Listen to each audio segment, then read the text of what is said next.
What it do, anime crew?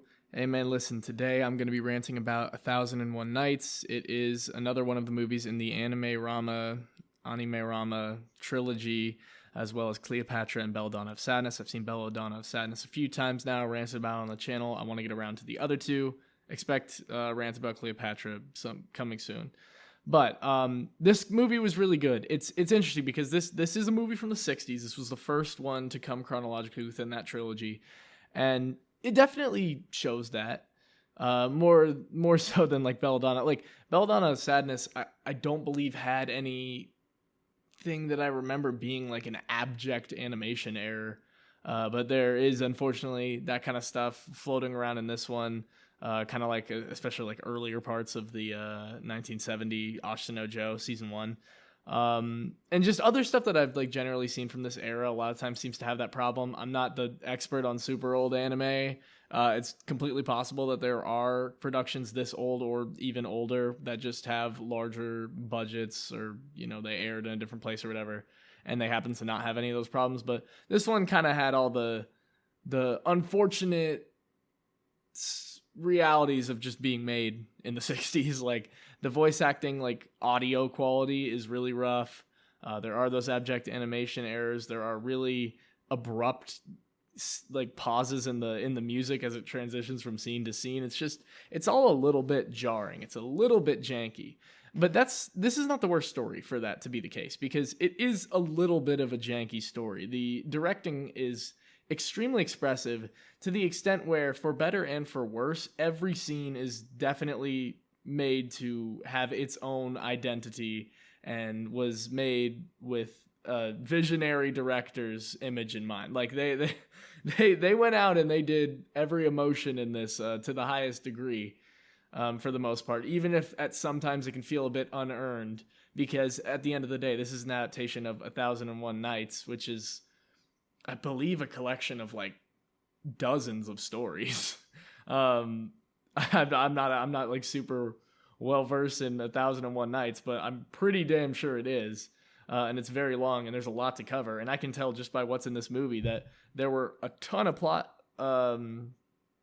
points to cover, and a ton of relevant things that kept coming back. There was a lot of Chekhov's gun coming into play, because every time they set something up, I'm like, oh, they're gonna bring that back later, and then the second I forget about it, they bring it back. There's a ton of like characters and moving pieces. There are like the different acts of the movie feel like different movies entirely. It's a very interesting, somewhat disorienting, wacky experience that's definitely supposed to feel chaotic, and makes it very interesting in my opinion. I thought I think there's just a lot of ways you can clip this. There's a lot of really great clips in this movie. Like if you clip this movie, there will be you'll think it's the best looking movie ever, to be honest. To be honest, like it looks so good. There's so many awesome fucking moments that are so dynamic. They have mixed media approaches. With live action, they have like a whole real life diorama of Baghdad, and then they like overlay the storm onto it when he's looking down on it from his tower, and it's just this big winding epic narrative about one guy, and his life, and how he was from when he was extremely poor to when he was literally on top of the world, trying to show like the full range of human experience. One of the biggest moments at like the apex of the film is when he talks about, he's just screaming into the wind, and saying like, I became the king to do whatever the hell I want. Like, to be the king is to be power. All I care about is more power. I want to see how much power it's humanly possible to possess as one person. And that's why he doesn't give a shit about being the king. It's just his own little immortality project where he's trying to use a tower to literally reach up to the sun. And he's just gotten so caught up in riches and ego that all he wants is to get more and practically rich, because there's nothing more to do. It's like a nihilistic sort of venture.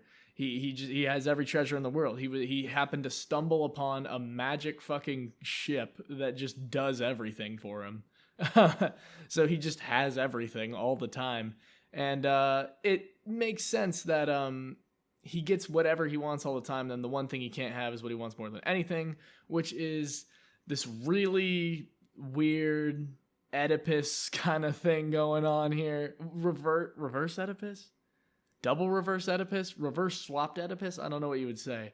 But basically, he's really trying to get with the girl who he doesn't realize is his daughter because she looks like his ex-lover because she has the same genes as her ex-lover. He doesn't know any of that. Like, he had to do a bunch of shit. He had to crawl out of the grave like in Horrors of Malformed Men. He had to spend time overseas. He went on an island. He accrued all these various relationships along the way, and then eventually they all turned on each other and ended up killing each other in one way or another by the end of the movie. And it's just it's very chaotic. It's definitely very chaotic. There's like a joke. I don't even know how to describe it. It just says "Made in Japan" at the end on one of the last scenes when the tower crumples, and I'm like, is that like is that like a real part of this? Is this diegetic? Does it actually say that, or is that like a pre-credit thing? Like, I never. That was so fucking confusing to me. But I kind of took it as like something of a joke as well, because it was just so out of place and silly and goofy and all that stuff. But I think there's a lot of silly stuff here. Like I was just saying, silly and goofy. Like there's one character who, for no foreseeable reason, like she just always has like her shirt ripped so that one boob is showing no matter what context she's like. She only has one shirt ever. And then of course she falls in love with the main guy within a single interaction, and then says she thought about committing suicide for like over a decade and a half because he wasn't there, because he left her. It's like they had one interaction that wasn't even explicitly romantic, where he was trying to steal something and she was like, haha, I like you. And then she just never let it go ever, which is really weird. I'm sure it's a bit more graceful in the original material. But this movie just had a lot to get done. It's actually one of the longer anime movies, I think, ever. Let me look that up. Yeah, okay, so it's like not even listed for some reason, but just directly comparing it with a lot of the stuff here, it would be in like the top 10 anime movies ever made in terms of its length.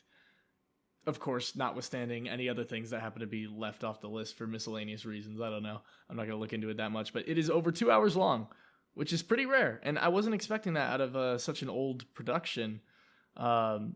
It just felt like they wouldn't be able to keep it visually engaging for the entire time going in. I was wondering like what kind of like cost cutting there would be to be able to just do that much animation. It feels like it might have been not unprecedented at the time, but maybe unprecedented given like the subject matter, like the fact that it was like for an adult audience strictly. It's like rated X. Like this is just at times it's just freaking porn basically. I mean, same as Belladonna of Saturn, it's extremely artsy in that regard, and that doesn't take away from its non-pornographic narrative and thematic merit, but it is also supposed to be like probably at times a bit titillating, as they say.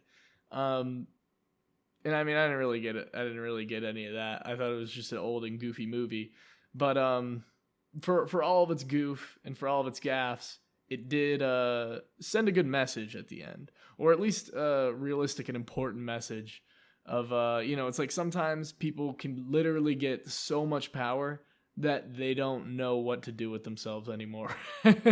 And that's when they become their most dangerous and unpredictable, pretty much. It's kind of a story. It's a story from like going from the very, very bottom to the very, very top. But then how, clearly you kind of lose yourself somewhere in the middle there. And it's never actually the riches that you want. It's usually some sort of human connection that you can buy a fake version of to an extent with riches, but unfortunately cannot replicate when it comes to the true love from his daughter that he doesn't know is his daughter. This is a weird movie. But it's interesting. She also just falls in love with someone she meets for literally she meets him for like 20 seconds, and then that's her entire like life's purpose is to go after that guy. I will say the female characters in this movie, Not rocket scientists, not rocket scientists. They were all just kind of like too madly in love with everybody. Every male character they came across like within 2 seconds of meeting them, and then devoted their entire lives to them. And I mean, I guess that's kind of what you could expect from a movie that takes place in a time where one of the first scenes is literally just a slave auction for some like teenage female. So I mean, I guess that might just even be more reflective of the times, but this is a little unfortunate. Though really the only smart character was Bodley, and he was like a total schmuck, total shitbag. He was just turning on everybody strategically. It was a really good scene. When he died, he got stabbed by the king at the last minute after finally thinking he had double, triple, 4D chess betrayed his way into the throne. He was killed by a girl who he assaulted fucking 2 hours ago in the movie, which is one of those Chekhov's gun things. I had almost kind of forgotten about that. Because she said like her life's goal was to assassinate him, but then she just didn't for a while, and then she like slept with him again for some reason, and then but then it was like, this is the moment I'm doing it. That and she's the girl with the boob always hanging out for no reason. It doesn't make any sense. And also she's like the only character that doesn't seem to have aged at all after the 15-year time skip. But I digress. The reason the scene's so good is because he's crawling towards the crown as he's like bleeding out from the arrow in his heart, and in his like final breath he just like lays like his index finger on it, and that's it. And so his entire life's goal, in which he threw away every personal connection he had, he backstabbed everyone, he became the most hollow person, he did in the end reach his goal, and he was successful. I think that's interesting because when Aladdin became king, the main character, he floundered. He didn't know what to do. He kind of found out that it wasn't worth anything to him. He found out that he still wasn't satisfied, that there was still this sort of nihilistic void in his heart. But then this guy finally achieved it in his final moments, and then he didn't have to deal with the aftermath of the existential crisis that is achieving your dreams. Like, you achieve your dreams, and then a lot of times people still feel hollow inside for whatever reason. And so he got to have his cake and eat it too. He got to achieve his dreams without dealing with the existential melancholy that typically immediately precedes that. Which is not something... Well, he earned it in the sense that he worked hard and devoted his life to it, but he was like the shittiest, most morally abhorrent shitbag in the whole movie. Which, in part, because he was the only competent person in the movie besides selectively Aladdin. Aladdin is sometimes the stupidest character ever. Sometimes he's a genius, but he's incredibly motivated by lust and immediate desire. He can't help himself. If you tell him to... It's like the thing where it's like, if you tell someone not to think of a pink elephant, they're going to think of a pink elephant. If you tell Aladdin anything, not to do anything ever, regardless of what it is, he's just going to go do it. He's the type of person who just wants to seize life by the balls. He just wants to go out and do everything and follow every urge he has and every whim. And that's sort of what has him fall down this path of radical materialism and has him basically, he ends up losing sight of what he really wanted, which was like love. But the love feels a little hollow because these characters, they're kind of 2D, to be honest. It's weird. It's weird. There's a lot of things I really like. The soundtrack, banger. The intro scene, banger. A lot of the live action stuff they worked in, absolutely amazing. Mixed media approaches, flowing animation cuts into other things. Like flowing animation cuts where objects slowly morph into blobs and then other related objects as they twist around each other. It's always in the orgy scenes. These movies have orgy scenes. The anime-rama movies, I've noticed. And they're always really well animated and a big emphasis. There was also a scene in here that was so similar to the Black Plague scene I liked so much in Belladonna of Sadness, where Bodley walks into the cave of that guy I can't remember the name of, and all the guys are there and they're fighting, and it's this fucking awesome scene. Absolutely dope clip. But then afterwards they're like bouncing up and down in threes, exactly like those little like bacteria guys that were spreading the Black Plague in Belladonna. It had a lot of the stuff that I like from Belladonna. Belladonna is certainly a lot more refined and focused And I think the messaging is a little bit more clear in the sense that it's a simpler story involving less moving parts. It's able to get more lost in the sauce of the medium and the presentation and all that stuff. But that's not to say it's a bad movie. This is an extremely interesting movie. I respect it for being the first in the Anime-Rama trilogy. There's lots of good moments. It's funny. It's genuinely really funny. There's lots of like, what the hell? Like when the girl, shapeshift girl, rubs her boobs and then turns into rubbing her boobs turns her into a bee or a butterfly or something, a bird. I don't remember what it is. When she can fly over places and she can turn into any animal, but no matter what, she still like kind of has boobs for some reason. The made in Japan thing was really weird. It's just it's all very goofy, you know. There's a lot of limitations, but the main thing I took away from this is, God, I wish we were like, I wish more super experimental stuff like this was being made, because the fact that it could be made with all the technological limitations of being a 60s anime and still actually come out relatively good. I hear the dub like cuts it down a little bit. I didn't watch the dub. I watched the sub. I hear the dub cuts it down a little bit and shores up some of the animation errors. But maybe that's better. But overall, even without that, I felt like it was still a very enjoyable movie, regardless of knowing the context, regardless of knowing anything. It's got a lot of amazing cuts. It's got some really compelling characters and narrative arcs. And it's funny. It's just funny. It's funny and it's janky. It's campy. It's great.